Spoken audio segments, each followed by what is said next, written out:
Agora cambiamos de asunto, son as 11:47 minutos da mañá. Falamos de novas tecnoloxías, non, Xesús? Pois sí, Carlos, como a todas as semanas imos falar de novas tecnoloxías e precisamente, como non, xa temos aquí ao noso convidado Marcus Fernández. Moi bons días. Bos días. Hola. Bueno, é editor, pertence á revista Código Cero e ademais é experto nestes temas, porque vostedes verán, vostedes sempre que nos ven pola tele, pois ven cousas como esta. A realizadora seguramente non lle gustará que eu esteamos usando isto, pero ven sempre ordenadores en todos os programas de televisión, en todas as casas, porque hoxe en día é imprescindible telo na casa.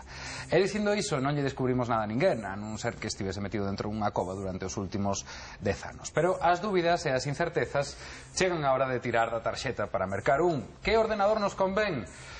Pois a verdade, coa oferta que hai no mercado, vai a pregunta: quen sabe? Ou mellor, quero dicir, moito máis sinxela a pregunta de responder do que parece. Bastaría con facer unha sinxela lista de pros e contras das necesidades que temos e como podemos resolvelas. Por exemplo, se van facer vostedes traballos con programas de textos, bases de datos sinxelas, pois tampouco necesitan moita cousa, pero se van editar fotos a boa calidade, vídeos ou tarefas máis complicadas, pois sí que seguramente necesitarían algo máis caro e máis potente. E logo chega a pregunta de formato: portátil, ultraportátil, ordenador de mesa. Pois imos tentar responder a todo isto con Marcus. E xa o saben, chámannos para calqueira cousa que se lles ofreza sobre tecnoloxías, que Marcus sabe disto moito, pero moito. Marcus, moi bons días.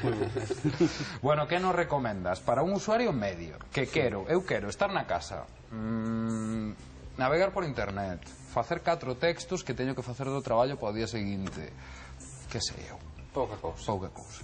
Claro, é que precisamente elixir un ordenador é algo que depende moito das necesidades de cada un, porque a xente tende a valerse de criterios como o deseño en vez de a utilidade que lle vai dar.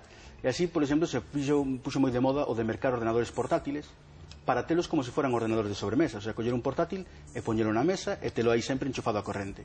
E iso non é para o que se diseñaron os ordenadores portátiles. A parte que un ordenador portátil está moi limitado, porque ten unha pantalla relativamente cativa e logo ten unhas capacidades de ampliación reducidas.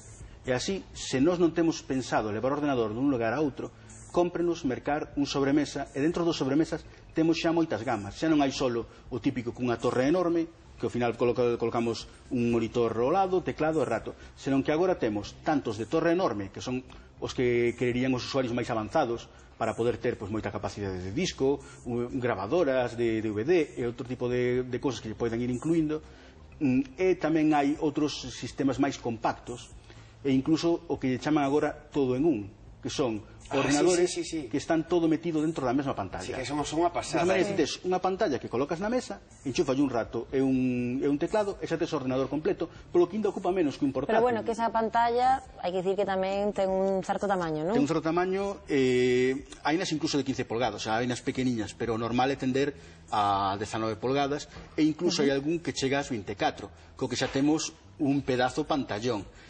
Os modelos máis avanzados, que aí xa o prezo sube un pouquiño, teñen pantalla táctil dentro destas dimensións, o que permite pasar as fotos coa man, facer zoom cos dedos. Bueno, falamos dunha chea de novidades, pero supoño que isto hai que pagarlo. Sí, teñen prezo. A verdade é que os todo un normais, grazas aos últimos avances que houve, xa teñen uns prezos reducidos, e agora os sabería a partir de 500 euros, polo que xa non son uns prezos exagerados como cando había antes, que había que falar de ordenadores de 1000 euros e demais. Agora están máis contidos os prezos, e no resto de sobremesas tamén anda a cousa polo mesmo estilo. O que ten é que temos que pensar tamén no feito de que se mercamos un ordenador de sobremesa cun monitor independente, podemos actualizar o monitor, ainda que merquemos ao principio cun cativo, pois máis adiante, grazas agora a cousas como a alta definición, podemos poñernos ao día e mercar un trebello grande, e ademais incluso existe a posibilidade de adquirir un monitor que teña incluído un televisor con TDT no mesmo cacharro, que está moi ben, por exemplo, no caso dun dormitorio dun mozo, que así evita ter varios dispositivos. E isto é o último, isto que estamos mostrando agora, que sai na página web de Gizmodo. Isto é un libro ordenador, prácticamente, ou un caderno, case, non? Isto é un prototipo que veñen de revelar, que está traballando Microsoft nel, que chaman Courier, e que nun principio é coller 2 ordenadores con pantalla táctil e pegalos como se fora un libro, e iso pois podería sustituir o que son os sistemas de libro electrónico, podería servir para ler libros, pero tamén serviría como un ordenador de escritorio. Incluso se pode amosar un teclado virtual na pantalla e escribir como se estivésemos Pero, Marcus, realmente necesario isto? Isto, polo menos, para o consumidor medio, é un concepto que lanzan para é o escéptico do grupo. Non, escéptico non son, ademais, este tipo de reunións, Microsoft xa intentou vender varias veces o que é o concepto do tablet PC, o sea, un ordenador que ten unha pantalla táctil e nunca lle funcionou. Mesmo intentou cunha mesa táctil. A xente non está demandando isto. Eles o que están facendo é lanzar produtos e ver se algún cola. Cando xon que tiña éxito é como o fenómeno do iPhone. O iPhone o lanzaron ás tolas e ao final funcionou e agora todos os teléfonos móviles están empezando a meter pantallas táctiles. Pois cos ordenadores pasa un pouco o mesmo. Van probando e así a xente ve un pouco. Claro. Oye, que cosa que che digo de escéptico non como algo negativo, senón como pero é que simplemente nestas cousas o mellor e seguramente os consumidores en máis nestes tempos que non andamos sobrados de cartos estean buscando máis a practicidade que, ou deberían buscar máis a practicidade que un produto que vai a servir para 100.000 cousas e vayan a utilizar unha é precisamente polo que hai a revolución agora nos ordenadores portátiles, porque a xente cansou de andar levando ordenadores portátiles que pesan máis de 3 kilos, que aparte hai que levar moitas veces un transformador, un rato, e todo nun maletín, ao final acabamos cargando con 5 kilos de ordenador. E iso o que levou é que a xente empezara a atender o que lle chaman agora ultraportátiles, que son equipos moito máis reducidos, dun peso que anda aproximadamente polo kilo 200, kilo e medio, como os que tedes vos en riba da mesa. Sí, precisamente iba a decir agora, se non saben vostedes o que é un ultraportátil, presten atención a nosa mesa porque temos tres. Temos tres. Eso é o que nos fai falta, nada máis. Teñen o básico para poder andar por internet, poder escribir un texto e principalmente poder levar por aí adiante, porque pesan pouco e ademais tenden a ter baterías de moi longa duración. Hai algún modelo que incluso sobrepasa 7 horas de autonomía, polo que, se o pensamos ben, incluso un rapaz para a universidade podería levar o equipo para tomar apuntes porque non precisaría unha toma de corrente para recargar a súa batería. Pero bueno, isto tamén teñen unhas limitacións, non? Porque moitos non teñen nin para o CD ou para o DVD. Sí, normalmente non teñen unidade de DVD porque non fai falta. A maioría da xente, de feito, no ordenador de sobremesa, agas que seña para ver unha película, non utilizan o DVD prácticamente para nada. Entón, coas memorias USB hoxe podemos facer prácticamente todo. E logo, a principal característica limitadora é a pantalla, que é moi cativa.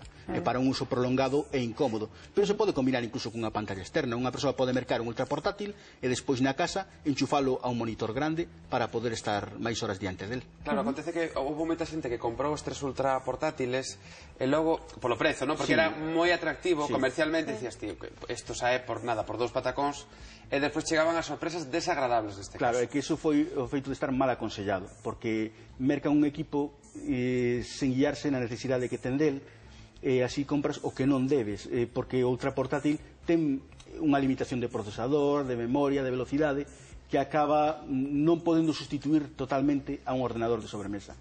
Así agora hai xente que aposta por ter un portátil grande e moi potente, e en cambio hai outra que prefire mercar un ordenador de sobremesa bo que pode actualizar e aparte un ultraportátil para levar aí adiante.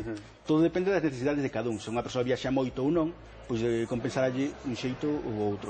Para os estudantes normalmente compensa o ordenador portátil un poquinho potente, porque así teñen o mesmo equipo durante a semana, queda fin de semana, pero en cambio, para un usuario que teña un domicilio fixo, compensa de ter un bo ordenador na casa e despois un ultraportátil para levar por aí cando precise. E logo, Marcus, hai que falar tamén das posibilidades multimedia. Hai moita xente cada vez máis que están pregando ou as videoconsolas de última xeración ou mesmo os vellos ordenadores de sobremesa que teñen pola casa actualizándose un pouco para enchufar a tele, non? Si, algún día podemos explicar un poquinho todos os truquiños que hai para enchufar, porque a verdade é que hai moitas maneiras de conectar. Pero vamos, quero dicir, para nese caso de usuarios, que tamén hai bastantes, que lle podemos recomendar?